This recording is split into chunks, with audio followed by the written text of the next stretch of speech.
patunay na walang maarte sa pamilya namin.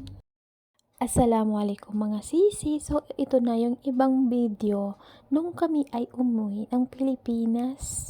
Bago kami tumuloy sa aming bahay mga sisi, ay dumaan muna kami dito sa palengke. Palengke muna kami ng ate ko mga sisi dahil si nanay ay pagod na, nasa loob siya ng sasakyan. At bago pala kami mga sisi mamalengke ng ate ko, ay pinag-usapan muna namin kung anong bibilhin naming isda. Isda ba talaga or manok? Si nanay mga sisi ay ayaw daw niya sa manok. Naghahanap kami ng isda ngayon mga sisi at siyempre bago kami makahanap ng isda mga sisi, kailangan muna namin pumasok dito sa loob. Sa loob mga sisi ang palaisdaan. Habang kausap ko si nanay mga sisi ay pumasok na nga kami. Miss ko talaga mga sisi mamalengke kaya kami ang namalengke. Mga point na yan mga sisi ay inaano ko yung panjama ko dahil malansa yung tubig dyan. Iniingatan ko pa mga sisi na madumihan yung pansyama ko, baka dumikit yung lansa at marami pa mga tao mga sisi na sasalubong doon sa amin. Dahil nung mga time na yan mga sisi ay hindi pa kami dumating sa bahay namin. Hindi pa kami nakapasok kaya iniingatan ko muna maamoy nila. Halo-halo pa mga sisi ang amoy namin. Yes mga sisi,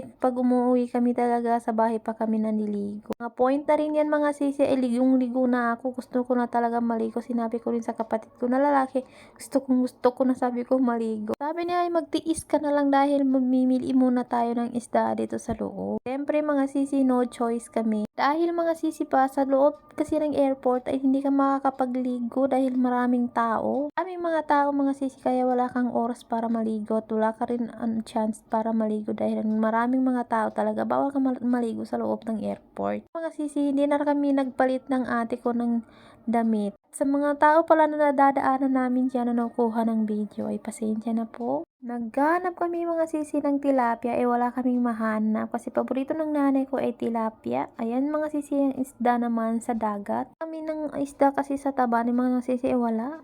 Kaya sabi namin nag-usap-usap kami tatlo, dito na lang kami bumili ng ng bangus. Patunayan ko sa inyo mga sisi na hindi kami talaga nag-iinarati ng kapatid ko. Sadyang inaano lang talaga namin dahil maraming mga taong yayakap sa amin doon sa bahay. Siyempre, baka malansahan sila sa amin. Hindi ibig sabihin nun mga sisi na nag-iinarati ako. Tignan mo, pahawak-hawak pa kami ng ate ko. Dahil mga sisi, wala sa pamilya namin ang mararte. Meron man yun mga sisi, hindi namin kapatid. Char. Kung hindi lang talaga naisip ko mga sisi na may mga taong yayakap doon pagdating namin ay gusto ko na talaga magtanggal ng sapatos. Gusto ko mga sisi libutin yung buong palaisdaan dahil na-miss ko dito sa palengke namin. At malipat natin ng topic ng mga sisi, ayan bumili kami ng isda tapos bumili kami ng atay. Atay ng manok mga sisi, paborito niya ng kapatid ko at paborito ko rin naman mga sisi. Bumili si Bunso ng half kilo. Bumili nga ba si Bunso? Si Bunso ba nga ba mong bumili o ako? Charis. Sabi kasi ni Bunso mga sisi, nag-request kasi siya sa amin na sabi niya ay gusto daw niya ng atay. Kaya naman pinagbigyan namin. Kaya na nga si sisi ay mga sisi at yun ako naman ay pumunta doon sa may hotdog. Kasi yung anak ko mga sisi ay gusto bumili ng hotdog. Noong ko siya mga sisi doon sa sasakyan bago kami pumasok dito sa may palaisdaan, sabi niya sa akin, gusto daw niya ng hotdog. Pinagbigyan ko naman mga sisi, kaya ayun bumibili na ako ng hotdog doon. At si sister naman mga sisi, ang naghihintay ng isda na binili namin at sukli ng pera. At dahil mga sisi, nakuha na ni sister ang sukli namin, ay siyempre pinuntahan na nila ako para makauwi na kami. Pero meron pa kaming mga sisi hindi nabili niyan. Antika pa at ibang rokado ng pagluluto. Galing mga sisi, nagulat ako nung hindi inabot sa akin ng babaeng sukli ng pera ko. Ganito pala dito. Ganda ng idea nila sisi dahil hindi kami magkaabot, gumawa sila ng paraan para magkaabot, para maiabot nila sa amin yung aming sukli. At pupunta na nga kami mga sisi sa may bibili kami ng sibuyas. Sobrang mahal pa naman ng sibuyas. Pero at least mga sisi ay nakukuha na rin kung ano yung binibili namin. Dahil mga sisi, mas mahal pang sibuyas kapag na sa mga palengke, ay doon na sa mga tindahan bumibili. Naisip namin mga sisi na dito na rin kami bumili ng marami. Yes mga sisi, bumili ako ng half kilo na sibuyas. Kumuha rin kami mga sisi ng kalamansi pero ate ko ang namili at tinawanan pa namin yung ate ko mga sisi. Dahil Kanina pa siya pumipili ng kalamansi mga sisi ay hindi niya mapili kung anong gusto niya.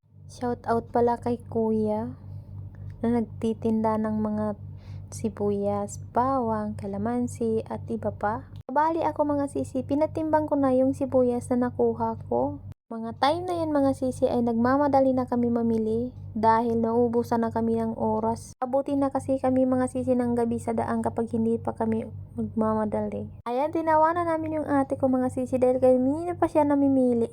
Ang konti nang nakuha niya.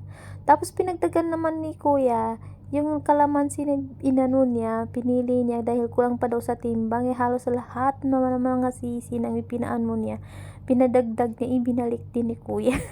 At ayan mga sisi, nagbayad na ako. 170 yata or 120 yung nabayaran ko. Nag-uusap-usap na kami dyan mga sisi kung sino yung kukuha ng binili. Nagdalawang isip pa ang ate ko. Sabi niya, ikaw na lang magbitbit. Ako na nga mga sisi ang bumitbit para wala nang mahabang usapan at nagtataka yung mga tao dyan mga sisi mula doon sa may palaisdaan mga sisi sa bilihan ng mga isda.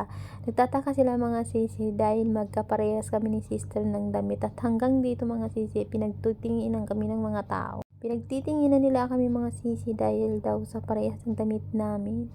At madalas mga sisi tinatanong pa kami ng mga tao kung kangambal ba kami dahil madalas kasi nakikita ng mga tao na parehas kami manamit ni sister. Hindi po kami kambal pero mga sisi parehas po kami ng trip. Ayan mga sisi ay fast forward ko na nga dahil pupunta na kami sa pamilihan ng mantika dahil bibili naman kami ng mantika. Pumasok din kami mga sisi sa grocery nakalimutan pa namin bumili ng sugar. Dahil mga sisi pinanindigan na talaga namin na kami ang mag-grocery, hindi si nanay. Nanay naghintay lang doon sa sasakyan kasama yung mga bata mga sisi. Dahil mga bata na kasama namin ay iniwan na namin doon sa sasakyan. Dahil ando naman si nanay mga sisi, kasama rin naman niya si nanay at si kuya.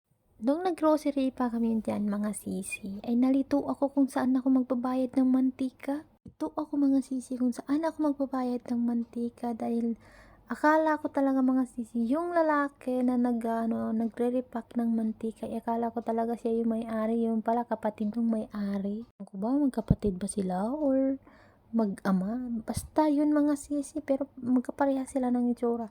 Pero nalito ako dyan mga sisi dahil nagbayad ako. Diyan ako magbabayad sana sa kanya. Sabi ng bunso namin, hindi ka dyan magbabayad, doon ka magbabayad sa loob. Oo namang ate ko, dinagdagan pa na yung pagkalito ko mga sisi. Hindi dyan ka talaga magbabayad. Sabi ng kapatid naman namin na lalaki, hindi ka dyan magbabayad sa loob, ka magbabayad dahil yan yung may-ari sa loob. Tapos mga sisi, bigla naalala ni sister na wala pala kaming magic cubes. Kaya ano lang mga sisi ang binili namin, seasoning na magic. Kaya ayan mga sisi, nagbayad na ako. Sabi ko sa ate ko, ikaw na magbitbit nito. Tingin ko lang mga sisi, ako lagi bumubunot sa loob ng bag. Charis, okay lang naman mga sisi ay kasi mga sisi ay pagdating sa loob ng bahay ay hindi ko na yun iniiba kung ano yung hindi ko na talaga iniisip kung sa akin ako yung bumubunot or what else mga sisi, basta ang importante para sa akin ay kumpleto sa loob ng bahay. Pirang anak, charis. Hindi kasi ganun ako mga sisi, kapag nasa loob, may kailangan sa loob ng bahay at meron ako, talagang gusto ko talaga ako yung bumibili kasi ang sarap din sa pakiramdam mga sisi na ikaw yung bumibili ng pangangailangan sa loob ng bahay. At doon ko na rin mga sisi naisip na ang ganda pala maging independent. Yes, mga sisi, independent kami ng ate ko. Mula bata kami mga sisi ay kami naman talaga ang tumutulong sa mga magulang namin. Kaya mga sisi, hindi ako nagsisi na naging independent ako at hindi talaga ako nagrereklamo mga sisi na naging independent ako dahil gusto ko talaga yung maging independent. Ako kasi mga sisi umasa sa mga magulang ko. Anong nakislan ko ang mundo mga sisi, hindi ko matandaan na humingi ako ng pera sa mga magulang ko. Ang gusto ko mga sisi ay ako yung magbibigay ng pera sa kanila, ako yung kung ano yung kailangan nila, ako yung magbibigay. Sarap din sa pakiramdam na ganun mga sisi. So bali yun mga sisi, sa mga hindi pa naka-follow, at gusto pa mapanood ang aking mga video ay mag-follow na po kayo at panoorin po ang aking mga video. Yun lang po at paki-share din po. So yung mga sisi, maraming salamat po sa mga followers ko. 20k na po tayo. Yun lang po, mga salamat.